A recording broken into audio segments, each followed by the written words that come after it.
Villagers are the most useful Minecraft mob, and that's mainly because of their trading feature, which allows you to get almost any item in the game. This is the ultimate Minecraft villager trading guide for 1.21. So to understand villager trading, we first have to understand the currency. You, the player, can use emeralds as a form of currency to trade with villagers. There are two types of trades you can perform with a villager. You can either give them emeralds in exchange for a certain item they have, in which case it's a buying trade. You're buying the item from them by spending emeralds. Or you can gain emeralds from giving them a certain item, i.e. it's a selling trade. You sell an item to the villager and they pay you emeralds in exchange for it. Easiest way to remember, a buying trade equals you spend emeralds, a selling trade equals you gain emeralds. This is really important, so make sure to note it down. The amount of items the villager can trade for is determined by its badge, which indicates the villager's level. Every employed villager, regardless of profession, starts out as a novice with a coal badge. Novice level villagers will only have 1 or 2 basic trades. However, you can slowly level up novice villagers by trading with them.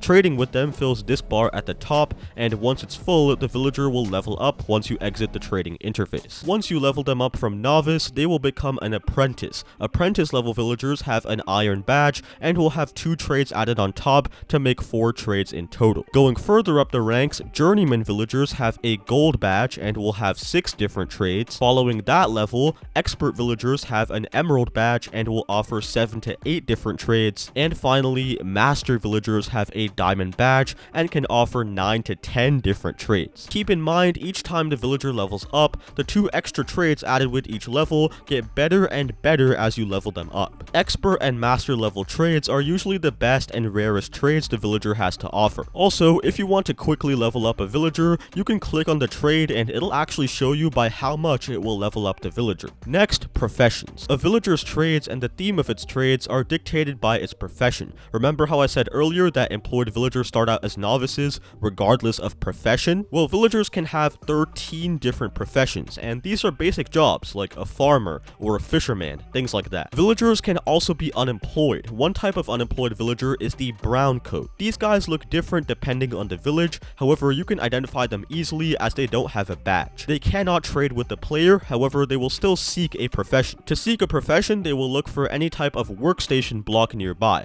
If they find one that's accessible, they'll claim it, which will cause them to acquire the associated profession. Green coat villagers or nitwits do not acquire jobs and cannot be traded with no matter what. They are basically useless, do not waste your time with them. Anyways, after getting the job, the former brown coat villager will work at that workstation throughout the day where it will restock its trades. As when you trade with the villager, they do eventually run out of supply if you do a certain trade too much, so they do need to restock. And each villager profession has their own unique workstation block attached to them. So let's go over each of these in detail along with the beneficial trades each profession can provide. First up, we got the farmer villager. This villager uses a composter as its workstation and also likes to farm. Big surprise, right? Well, most of the things you can sell the farmer involve mainly crops. You can give them wheat for emeralds, melons for emeralds, potatoes for emeralds, you get the idea. You can also buy food from them. They can give you some good food like bread at novice levels, and even golden carrots and cake once you level them up to expert and master. Then we got the armorer. This guy uses a blast furnace as his workstation. Here's the recipe for that item. For selling, you can sell this villager coal, iron ingots, and buckets of lava. But this villager's main use is for, of course, buying armor. You can buy from them chain armor, iron armor, and even diamond armor at expert and master levels. They're actually a way to get full diamond armor without mining any diamonds, which is really cool. Then we got the stonemason villager, or simply the mason if you're on Java. This villager uses the stone cutter as its workstation. You can sell them different types of rocks like stone, granite, and even diorite. This villager's novice level trade, 10 clay balls for an emerald, is also one of the best villager trades in Minecraft. Outside of that though, you can buy from them terracotta, variants of chiseled stone, and quartz blocks at the higher levels. After that, the butcher. This villager uses a smoker as their workstation. You can sell them different types of raw meats such as pork chops, rabbit, beef, and chicken. At expert and master levels, you can also sell him dried kelp blocks along with sweet berries. Besides that, you can buy mainly cooked meat, which can be useful if you don't want to farm too many animals. Then the Cartographer. This villager uses the cartography table as its workstation. You can sell them paper,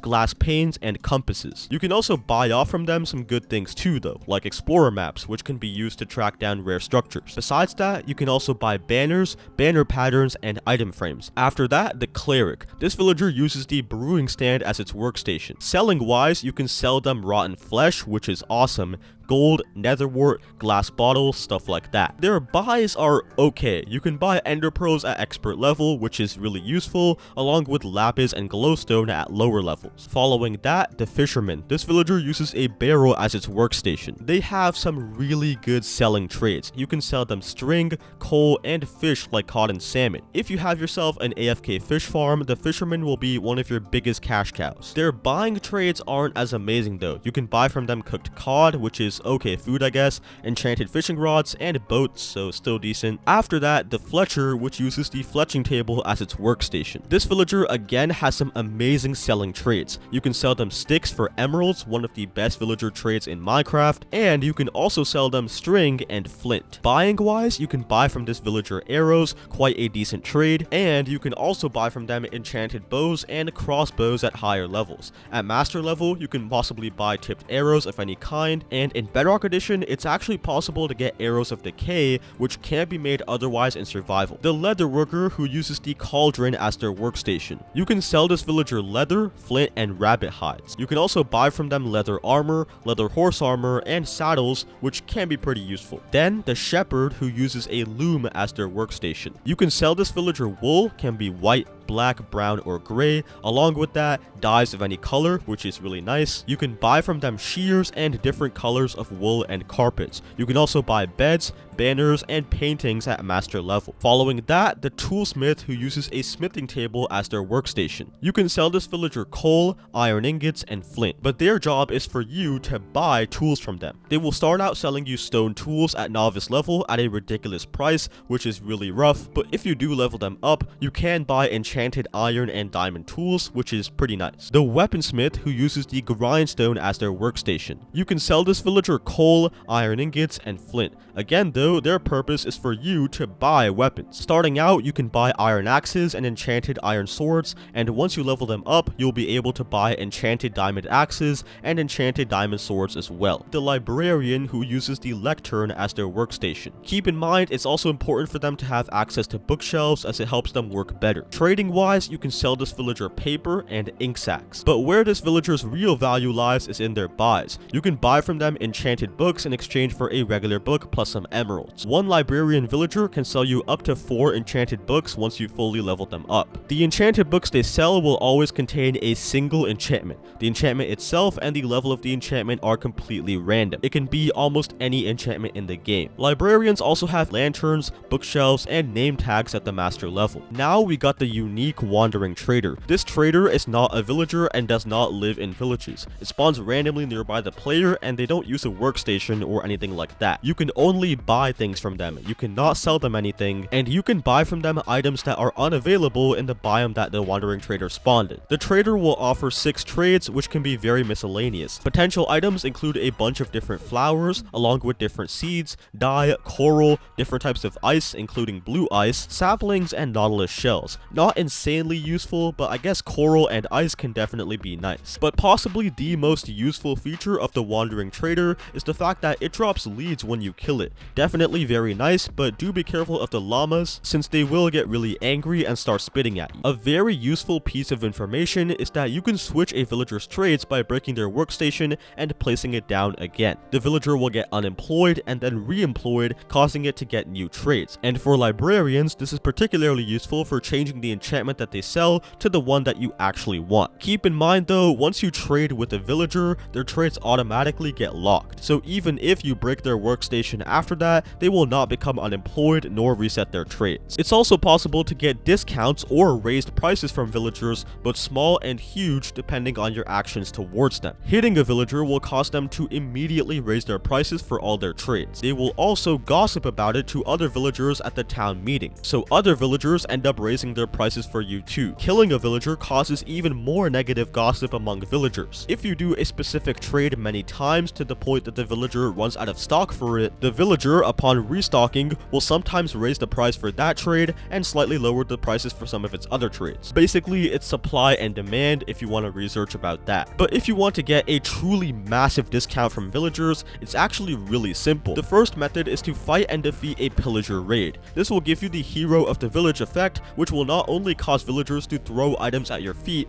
Java edition only, they will also significantly reduce their prices to thank you for defeating the threat. But this effect only lasts for a few in-game days. So another even better method to get discounts is through zombification. First, set your difficulty to hard, then you're going to wait until nighttime and you're going to find a zombie. Shouldn't be too difficult, I mean they are literally everywhere. The reason we need zombies is that zombies can turn villagers into zombie villagers upon killing them. On hard difficulty, there is a 100% chance of this happening. These zombie villagers can also be cured back into regular villagers, and I'll explain why this is good in a second. Zombify any villager you want, and then splash the zombie villager with a splash potion of weakness and give it a golden apple. It will begin to shake violently, and after a few minutes, it will be cured back into a regular villager. Now watch this. The villager we just cured from zombification is giving us huge discounts in return, and they should because we literally brought them back from the dead. If you guys did enjoy this video, then please consider dropping a like and a sub, and as always, I will see you in the next one. Goodbye.